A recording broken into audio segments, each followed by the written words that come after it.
podcast du Ridon.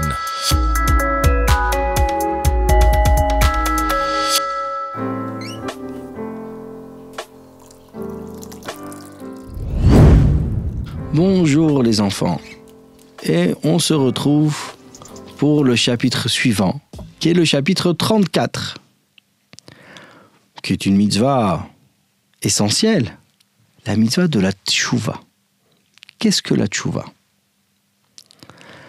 Il est parfois traduit comme le repentir, mais ici on va le traduire comme le retour, c'est-à-dire revenir vers Hachem.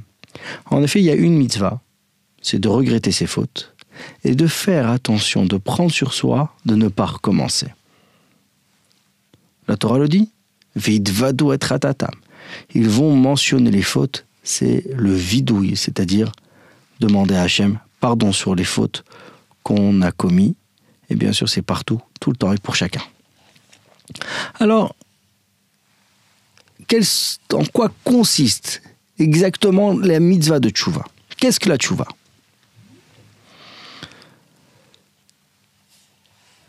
C'est pas uniquement se culpabiliser, c'est-à-dire se sentir mal sur une faute qu'on aurait commise.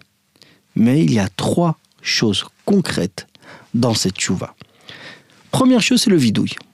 Le vidouille, c'est-à-dire rappeler nos fautes, les dire, prononcer les fautes qu'on a commises. Pour arriver à la deuxième étape, qui est le regret. Donc, je suis conscient de la faute que j'ai commise et je regrette. Et bien sûr, pour arriver à la 3e étape, qui est la bonne décision, c'est-à-dire prendre sur soi de ne plus recommencer et ne plus transgresser encore une fois la volonté d'Hachem. Malheureusement, on a un Yetzer Hara et qui nous fait retomber, et parfois sur quelque chose sur laquelle j'ai déjà fait teshuva, j'ai déjà regretté, et j'ai pris sur moi de ne plus recommencer, et j'ai refait. Je suis retombé.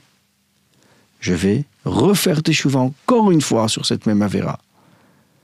Mais la vraie teshuva, comment je peux voir si j'ai vraiment fait teshuva, si la teshuva est sincère et j'ai réussi mon travail de teshuva, c'est que si ça revient devant moi, et je ne fais pas, et je ne retombe pas, ça veut dire que ma teshuva était réelle, ma teshuva était sincère, et j'ai réussi là à combattre mon Yetzer Hara, et j'ai gagné. Malheureusement, il est retombé, c'est le Yetzer Hara, donc il faut continuer le travail jusqu'à se renforcer et gagner complètement. En quoi consiste la tchouva ? À quoi ça sert ? La tchouva, c'est une réparation. À un moment, j'ai fauté. Ça veut dire que j'ai fait une avéra, j'ai transgressé la volonté d'Hachem. J'ai, d'une certaine manière, coupé mon lien que j'avais avec Hachem. Et la tchouva va me rattacher, renforcer le lien que j'ai avec Hachem. Mais ça, c'est ce qui est lié avec Hachem.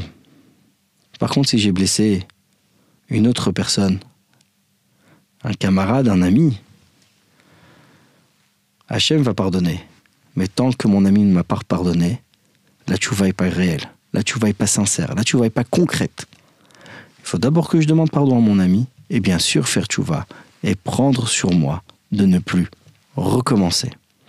Et voilà pour ce chapitre court, mais très important, à faire attention de garder toujours mon attachement avec Hachem en accomplissant des mitzvot. Chapitre 34, 2e niveau. Quelques halachot. Lors de la récitation du vidouille, parler de ses fautes, il faut dire exactement la faute qu'il a fait.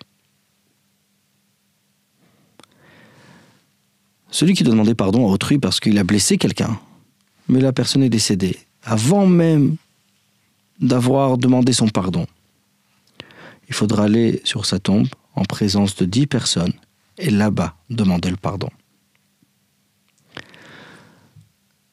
Hachem, dans sa grande bonté, nous a donné 10 jours particuliers dans l'année, de Rosh Hashanah jusqu'à Yom Kippour, avec la semaine qui est entre les deux, qui s'appelle les Aseret Yemei Teshuvah. Les 10 jours de Teshuvah. Durant ces jours-là, Kadosh Baruch Hu nous aide à revenir et à faire Teshuvah. Hachem écoute toutes nos prières. Même celui qui prie seul, habituellement, il vaut mieux prier avec un minyan, c'est-à-dire avec 10 personnes à la synagogue. Mais durant ces 10 jours de tchouva, même celui qui priera seul à la maison, Hachem l'entend, comme celui qui prie en minyan, dans la synagogue avec les 10 personnes, durant toute l'année. À savoir qu'après la tchouva, une fois qu'il a été pardonné, il a fauté contre autrui, il a fait du mal à quelqu'un, il lui a demandé son pardon. Mais il ne ressent pas encore un rapprochement, une amitié vers cette personne. Mais s'il va lui donner un cadeau, et en même temps il va lui montrer vraiment qu'il regrette, et qu'il veut se rapprocher de lui, et qu'il ne va pas recommencer, c'est-à-dire que la personne que j'ai blessée, là va sentir vraiment que je veux me rapprocher, et que je veux qu'on redevienne des amis. La même chose envers Akadosh Baruch Hu. Si Hachem voit que je fais tchouva, et Hachem pardonne toutes les fautes, mais je vais montrer aussi à Hachem que je ne vais pas retomber et je ne vais pas refaire cet avéra, je ne vais pas à nouveau transgresser la volonté d'Hachem. Dans les générations précédentes, ils avaient beaucoup plus de force que nous. Et ils jeûnaient pour montrer à Hachem que vraiment ils regrettaient. Mais nous aujourd'hui, on a du mal à jeûner. On est beaucoup plus faible que nos ancêtres. Et si on commence à jeûner, on va automatiquement s'affaiblir dans l'étude de la Torah. On va moins bien prier, etc. Donc, il ne vaut mieux pas jeûner, mais plutôt à la place, réparer en donnant de la tzedaka. À part ça, Hachem nous a donné les moyens de faire tchouva. Comment ? Première chose, c'est le shofar à Rosh Hashanah. Ce shofar qu'on sonne, c'est pour nous réveiller notre cœur à revenir vers Hachem. Mais le shofar, on ne sonne pas qu'à Rosh Hashanah, on le sonne aussi durant le mois de Elul, puisque ce dernier mois de l'année, on se prépare, on fait le bilan, on se prépare à la nouvelle année, et on va faire Teshuvah. Donc, durant ce mois-là, on va réfléchir à nos actions, et on va demander à Hachem pardon, avant de finir l'année, et faire une vraie Teshuvah. Mais il ne faut pas attendre Rosh Hashanah ou le dernier mois de l'année. On a la possibilité, la force de faire Teshuvah chaque jour, juste avant de dormir. On a un schéma Israël en plus. On a la mitzvah de lire le schéma le matin et le schéma le soir. Mais là, on a un schéma en plus qui est avant de se coucher, juste avant de dormir. On dit encore une fois le schéma Israël. Et pourquoi ? C'est pour demander pardon à Hachem sur la journée qui est passée. D'ailleurs, avec ce schéma Israël, on ajoute des psaumes, plusieurs versets. On demande à Hachem de nous protéger de toutes choses qui peuvent se passer la nuit.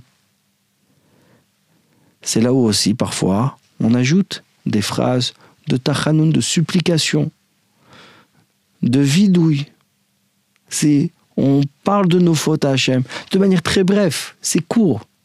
Mais c'est encore une fois, avant d'aller se coucher, et prendre des forces pour commencer une nouvelle journée, on demande pardon à Hachem. D'ailleurs, nos chachamim, nos sages nous apprennent que celui qui lit le schéma avant de dormir, c'est comme si qui tenait une épée à double tranchant qui déchire toutes les fautes qu'il a commises durant la journée. Et de cette manière, Hachem va le protéger et va le garder. Et voilà pour ce chapitre. Pas un moindre chapitre, mais sur cette grande mitzvah, que même si on a un Yetzer Hara, même si malheureusement on est tombé, toujours rester proche d'Hachem. Bon courage et à la prochaine.